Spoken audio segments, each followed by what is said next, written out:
mitam tahin remembrance day naman zimuzam hi ipipazumam tihi nula pa so piola na uskan namkai tamta oseng akizazingin ayim tuni hin gialdo ni khohi iman jinglo wani le separate administration movement nampi inay pawi isu mil ka ding wahin sudeng le so pitam ta ay ko na mo lema sudeng le tunya minaga mu theya iso piu tam ta mi som tum lege lu ho ti san hi ti dia do jing ngai ni isi aso isi remembrance day hi alo te lo alam kai chegin mandinga kin som sia iman ji wahin isi remembrance day iman dia mole iso pi ho ideal do dimo sudeng le the movement of separate administration hi kapuni lai se alo hi lai ti hi bilum timu wa ikoi jing tiu de san la la it's a remembrance day hi iman jing ai in tunin zon gamla nam ngai dun na sala hin ko anamo lem so pi hizat uma ala tuni ko ahi iho ahi ngalai chen hin ama ho hi ipizia chi hang ti hi ikigel jing zen na lai na rom ti ki ko di akidei sa en ki ko ro ngai ne nitil na phat ti na hi hichini ki ko jing thelwa hi le i movement ni thilo di ai ni je su ni movement hin jing na ding ka so pi in lai tam ta hin ko kisan anasar pau hi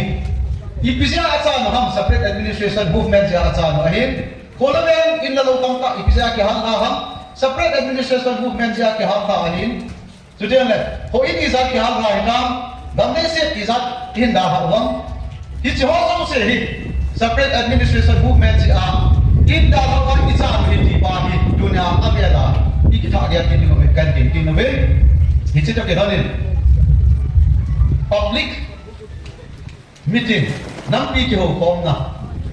Boy na hung lu ding ka te. Pa hin south tim kan la ding ai. Ni pi ho za na to ko bu nan. Tuli ko ahi I demano I movement hi I chan apha ham hoi lai ke yang I pidit mo na dingang ti hi ami chang se na ki do ka ka bom I ki do pa ni ta ale tuli ko ahi political dialogue ne UPF kano to tell a separate administration movement hin pom do Kukizo MLS songo ama ho hin nampi am suma separate administration movement hi hisaba patai ki hi tunisan ge ya report about na hello guy separate administration movement in se wa 2023 May tarik thuma ko na namba in nei wa hi mi pi hin nampi hin no solution no rest hi prinsip ki wahi tilung tu mo imo so na sa iki cho no di ti wahi tu na ai aki cho ni ba ka ko tai ese ro ki mu ponte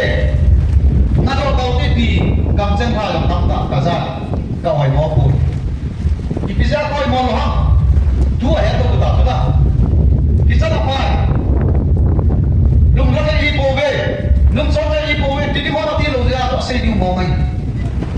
mi pi ase hoi mo po ahi tunin ba no solution no rest slogan pa hi mi pi zo se iluk chi ma pai ti no hin tu ni ko apanin ba separate administration movement ni ngado tau ti kam sang bang nei za sa kita lo de no nam kai ho hin nei za sa kita lo de mo nei ti ko zo de mo ha panai panwa movement no alo hin ka sia mi pi zo nam kai ho no ka ding zimu bin nasa ta in kilong khatan ka pang zimu bin ti pachang pa zo he nei za sa de mo bin dem na ta na kan nei ki na he tuni hin gamle se iti teng le hausa ai hausa tuni hin tim na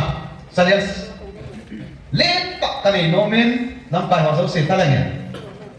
tuni ko ai gamle se ini jewa separate administration movement se pi wahi ala si gamle se anan nei ho hausa hin tuni chan ge ya nam pan na wa na hi separate administration movement kimu ka si ai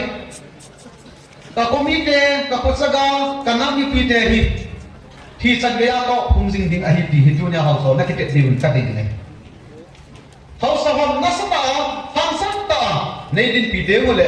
nami pi hi ka han ding o palu len ding nei so so na wa ka che ding o bole na ti ti ka bol ding hi isen tu ni hin hau sa ho ai